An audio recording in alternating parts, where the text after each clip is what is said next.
Capítulo 4. Todos vocês sabem, tenho certeza disso, que se houver um espelho por perto, é quase impossível alguém não se olhar nele por pelo menos um instante. Apesar de estarmos fartos de conhecer nossa aparência, gostamos de simplesmente dar uma olhada em nosso reflexo, nem que seja só para conferir se estamos bem. Enquanto esperavam do lado de fora do escritório o encontro com seu novo tutor, os órfãos Baudelaire viram-se num espelho pendurado na parede do hall e perceberam de imediato que não estavam tão bem. Pareciam cansados e famintos. O cabelo de Violet achava-se todo coberto de pedacinhos de casca de árvore. Os óculos de Klaus estavam tortos, mal posicionados, expressão que aqui quer dizer tombados para um lado por ele ter passado a manhã inteira inclinado sobre as toras. E havia pedacinhos de madeira presos entre os 4 dentes de Sunny, por ela ter os usado como decorticadores. Por trás deles, refletida no espelho, havia uma pintura de uma praia. O quadro, que estava pendurado na parede oposta, só contribuiu para piorar o mal-estar deles, porque praia sempre lhes trazia à lembrança aquele dia terrível em que os 3 irmãos foram se divertir à beira-mar e, de repente, receberam do Sr. Paul a notícia de que seus pais haviam morrido. As crianças olharam para os seus próprios reflexos no espelho, depois para a paisagem de praia por trás delas, e foi quase insuportável pensar em tudo o que lhes acontecera desde então. Se naquele dia na praia alguém tivesse me dito, falou Violet, que em pouco tempo eu estaria morando na serraria Alto Astral, eu diria que essa pessoa estava maluca. Se naquele dia alguém tivesse me dito, falou Klaus, que em pouco tempo eu me veria perseguido por uma criatura gananciosa e perversa chamada Conde Olaf, eu diria que essa pessoa era doida varrida. Ora, falou Sunny, querendo dizer algo como: se naquele dia alguém tivesse me dito que em pouco tempo eu estaria usando meus dentes para descascar árvores, eu diria que essa pessoa era psiconeuroticamente perturbada. Os órfãos olharam consternados para seus reflexos, e seus reflexos consternados lhes retribuíram o olhar. Os Baudelaire passaram alguns momentos pensando nos misteriosos caminhos que suas vidas estavam tomando, e estavam tão profundamente mergulhados em seus pensamentos que chegaram a dar um pequeno salto quando alguém falou. Vocês devem ser Violet Klaus e Sunny Baudelaire, disse esse alguém, e as crianças se voltaram para o lugar de onde vinha a voz, e depararam com um homem muito alto de cabelos bem curtos. Ele vestia um colete azul claro e segurava um pêssego. Sorriu e caminhou em direção aos irmãos, mas franziu a testa ao chegar mais perto. Ei, vocês estão cobertos de lascas de casca de árvore, disse. Espero que não tenham se aproximado da serraria. É um lugar muito perigoso para crianças pequenas. Violet olhou para o pêssego e ficou na dúvida se teria coragem de pedir uma mordida. Estivemos trabalhando lá a manhã toda, disse. O homem fechou a cara. Trabalhando lá? Klaus olhou para o pêssego e teve que se conter para não arrancá-lo da mão do fulano. Sim, disse. Recebemos suas instruções e pegamos direto no trabalho. Hoje foi justamente o dia de trabalhar com toras. O homem coçou a cabeça. Instruções? Perguntou. Do que é que vocês estão falando? Sunny olhou para o pêssego e o máximo de autodomínio que conseguiu foi se conter para não dar um bote e enfiar os dentes na fruta. Molubi! Gritou, o que provavelmente significava: estamos falando do bilhete datilografado que nos mandou ir trabalhar na serraria. Ou algo parecido. Bem, não entendo como 3 pessoas tão jovens como vocês foram parar na serraria, mas peço que aceitem minhas desculpas e permitam-me dizer que isso não acontecerá de novo. Gente, vocês são crianças, pelo amor de Deus! Serão tratados como membros da família. Os órfãos se entreolharam. Será que as horríveis experiências em Pountreville não teriam passado de um equívoco? O senhor quer dizer que não vamos mais precisar descascar troncos de árvores? Perguntou Violet. Claro que não, disse o homem. Não posso acreditar que tenham sequer deixado vocês entrarem lá. Vou falar sobre isso com o novo tutor de vocês imediatamente. Não é o senhor o nosso novo tutor? Perguntou Klaus. Não, disse o homem. Peço desculpas por não ter me apresentado. Meu nome é Charles e é um prazer ter vocês 3 aqui na Serraria Alto Astral. O prazer é nosso em estar aqui, mentiu Violet educadamente. Acho difícil acreditar nisso, disse Charles, sabendo como vocês foram forçados a trabalhar na serraria. Mas deixemos isso para trás. Ficou no passado e nós vamos começar do presente. Que tal um pêssego? Eles já almoçaram, exclamou uma voz tonitruante. Os órfãos fizeram um rápido giro de 180 graus e encararam fixamente o dono da voz. Era bem baixo, mais baixo do que Klaus, e vestia um terno de um tecido verde escuro brilhante que o deixava mais parecido com um réptil do que com uma pessoa. O que mais atraíra o olhar deles, entretanto, fora o rosto. Ou melhor, a nuvem de fumaça que estava cobrindo o rosto daquele homem. Ele fumava um charuto cuja fumaça cobria-lhe toda a cabeça. A nuvem de fumaça deixou os Baudelaire na maior curiosidade. Queriam saber como era o rosto dele. E talvez vocês tenham a mesma curiosidade, mas terão que levar essa curiosidade para o túmulo. Pois vou lhes dizer agora, antes de prosseguir esta narrativa, que os Baudelaire jamais viram o rosto desse homem, e eu tampouco. E vocês também ficarão sem o ver.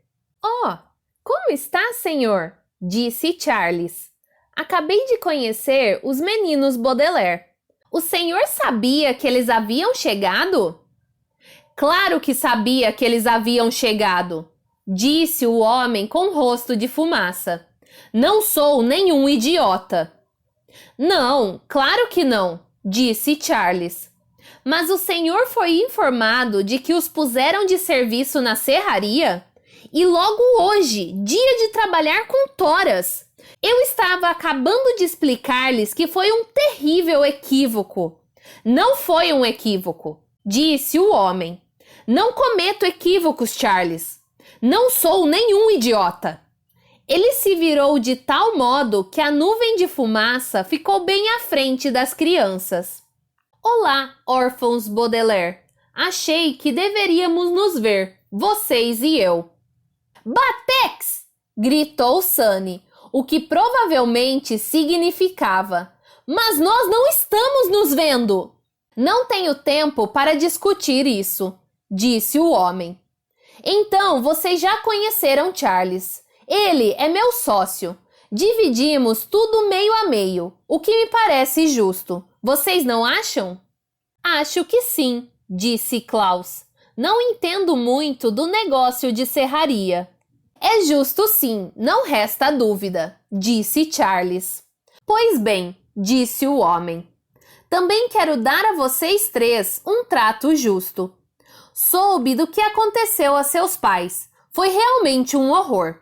E também soube tudo sobre o tal Conde Olaf, que tem jeito de ser um estúpido de marca maior, e sobre aquelas pessoas esquisitas que trabalham para ele. Por isso, quando o Sr. Paul entrou em contato comigo, pensei numa solução. Tentarei assegurar que o Conde Olaf e seus comparsas jamais cheguem perto de vocês. E vocês trabalharão na minha serraria até atingirem a maioridade e tiverem a posse de todo aquele dinheiro. É ou não é um trato justo? Os órfãos Baudelaire não responderam, porque lhes pareceu que a resposta era óbvia. Num trato justo, como todo mundo sabe, as duas partes oferecem uma à outra algo que tenha mais ou menos o mesmo valor. Se você estivesse chateado de brincar com seu kit de química e o oferecesse a seu irmão em troca do carrinho de bombeiros dele, seria um trato justo. Se alguém me oferecesse sair clandestinamente do país num barco à vela em troca de ingressos gratuitos para um show de patinação no gelo, seria um trato justo. Mas trabalhar durante anos numa serraria em troca de o proprietário tentar manter o Conde Olaf à distância é um trato extremamente injusto. E as 3 crianças sabiam muito bem disso. Ora, senhor, disse Charles com um sorriso nervoso para os Baudelaire. O senhor não pode estar falando sério. Serraria não é lugar para crianças pequenas trabalharem. Claro que é, disse o homem. Levou uma das mãos para dentro da fumaça a fim de aliviar uma coceira em alguma parte de seu rosto.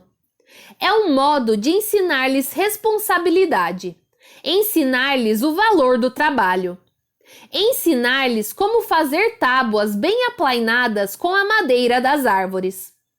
Bem, o senhor deve estar certo, disse Charles, dando de ombros.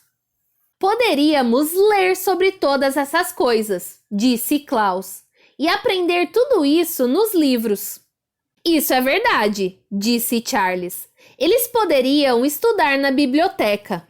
Parecem muito bem comportados e estou certo de que não criariam nenhum problema. Essa sua biblioteca, disse o homem rispidamente. Um absurdo! Não deem atenção ao Charles, crianças. Meu sócio insistiu em que criássemos uma biblioteca para os empregados, e eu deixei. Mas não é algo que substitua o trabalho esforçado. Por favor, senhor, pediu Violet. Ao menos deixe que nossa irmãzinha fique no dormitório. Ela ainda é um bebê. Propus a vocês um acordo muito bom, disse o homem. Garanto que enquanto ficarem do lado de dentro do portão, esse Conde Olaf não chegará perto de vocês. E lembrem-se que estou dando de lambuja um lugar onde dormir, um jantar quentinho e uma goma de mascar no almoço. Tudo o que vocês precisam dar em troca são uns poucos anos de trabalho. Parece-me um acordo muito bom. Bem, foi um prazer conhecê-los. A menos que vocês tenham alguma pergunta a fazer, vou me retirar agora. Minha pizza está esfriando. E se há uma coisa que eu detesto, é comer o almoço frio. Tenho uma pergunta, disse Violet, embora na verdade ela tivesse muitas perguntas. A maioria começava com: como o senhor pode? Como o senhor pode obrigar crianças pequenas a trabalhar numa serraria? Era uma delas. Como o senhor pode tratar-nos de forma tão horrível depois de tudo por que passamos? Era outra. E ainda, como o senhor pode pagar seus empregados com tickets em vez de dinheiro? E como o senhor pode nos dar só chiclete para almoço? E como o senhor pode aguentar ter uma nuvem de fumaça a cobrir o seu rosto? Porém, não parecia conveniente fazer nenhuma dessas perguntas, pelo menos não em voz alta. Violet então encarou seu tutor, fixando o olhar na nuvem, e perguntou: qual é o seu nome? Não se preocupe com meu nome, disse o homem. De qualquer forma, ninguém é capaz de pronunciá-lo. Chamem-me simplesmente de Senhor. Levarei as crianças até a porta, senhor, disse Charles rapidamente, e despedindo-se com um aceno de mão, o proprietário da serraria Alto Astral retirou-se. Nervoso, Charles esperou um momento para ter certeza de que senhor já se afastara o suficiente. Voltou-se então para os garotos e estendeu-lhes o pêssego. Não liguem para o que ele disse sobre vocês já terem almoçado, falou. Tomem este pêssego. Oh, obrigado, disse Klaus e mais que depressa dividiu o pêssego com suas irmãs, dando o pedaço maior para Sunny, porque ela nem ao menos se servira do chiclete. Os Baudelaire devoraram o pêssego. E em circunstâncias normais, não teria sido educado comer algo tão depressa e tão ruidosamente, sobretudo diante de alguém que eles mal conheciam. No entanto, a presente circunstância nada tinha de normal, de forma que até um perito em boas maneiras haveria de desculpá-los pela voracidade. Querem saber de uma coisa? Disse Charles. Por me parecerem ser crianças tão legais e porque trabalharam tão pesado hoje, vou fazer algo para vocês. Adivinhe o quê? Falar com o senhor, disse Violet enxugando o sumo do pêssego que grudara no seu queixo, e convencê-lo de que não deveríamos trabalhar na serraria. Não é bem isso, admitiu Charles. Não adiantaria nada, ele não me atenderia. Mas você é sócio dele, assinalou Klaus. Isso não importa, respondeu Charles. Uma vez que senhor toma uma decisão, a decisão está tomada. Sei que às vezes ele é um pouco mesquinho, mas vocês têm que desculpá-lo. Passou uma infância terrível, entendem? Violet olhou para o quadro da praia e tornou a pensar naquele dia pavoroso do passeio à beira-mar. Entendo sim, suspirou ela. Entendo muito bem. Acho que eu também estou vivendo uma infância terrível. Bem, sei o que vai fazer vocês se sentirem melhor, disse Charles. Pelo menos um pouquinho que seja.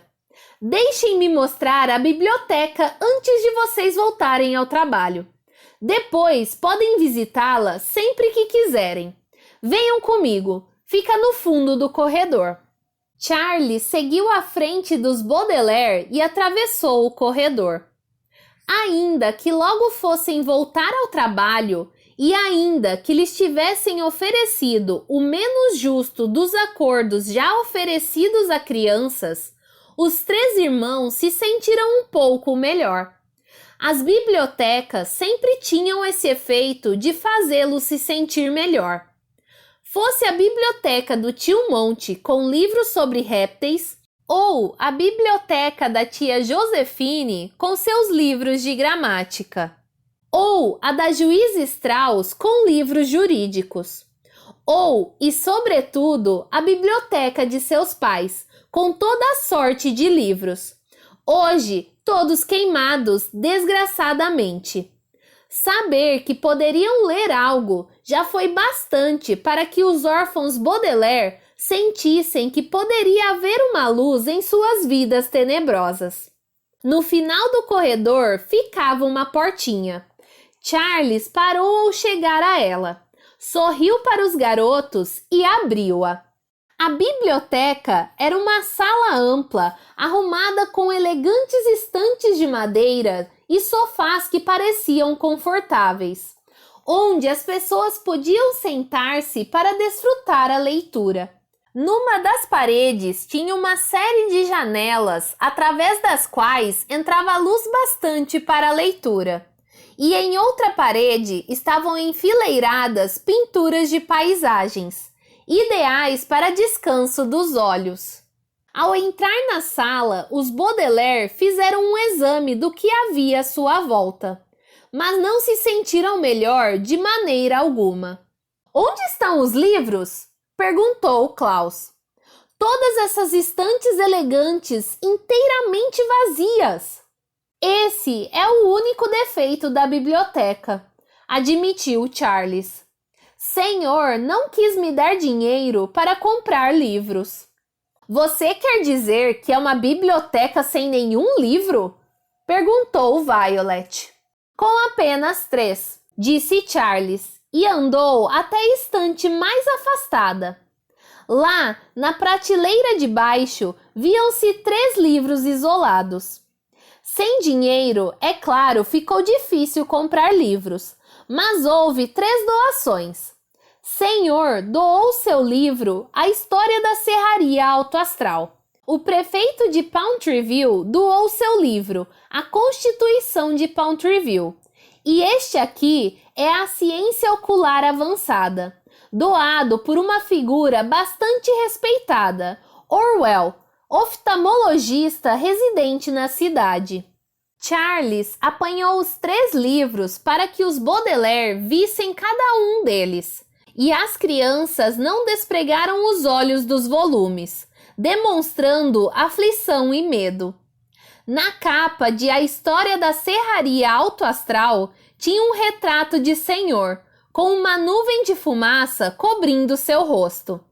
A Constituição de Pountryville tinha uma foto da agência dos Correios de Pountryville, com o sapato velho pendurado no topo do mastro que ficava na fachada.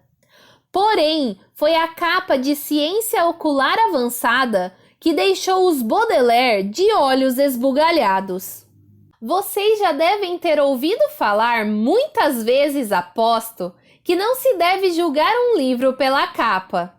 Mas assim como é difícil acreditar que um homem que não é médico usa uma máscara cirúrgica e uma peruca branca possa revelar-se uma pessoa encantadora, para os meninos era difícil acreditar que ciência ocular avançada pudesse trazer-lhes algo além de problemas.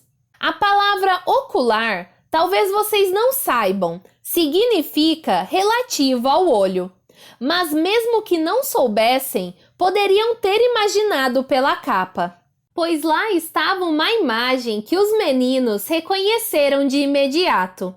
Reconheceram por tê-la visto em pesadelos e na vida real. Era a imagem de um olho, e os Baudelaire logo reconheceram que se tratava da marca do Conde Olaf.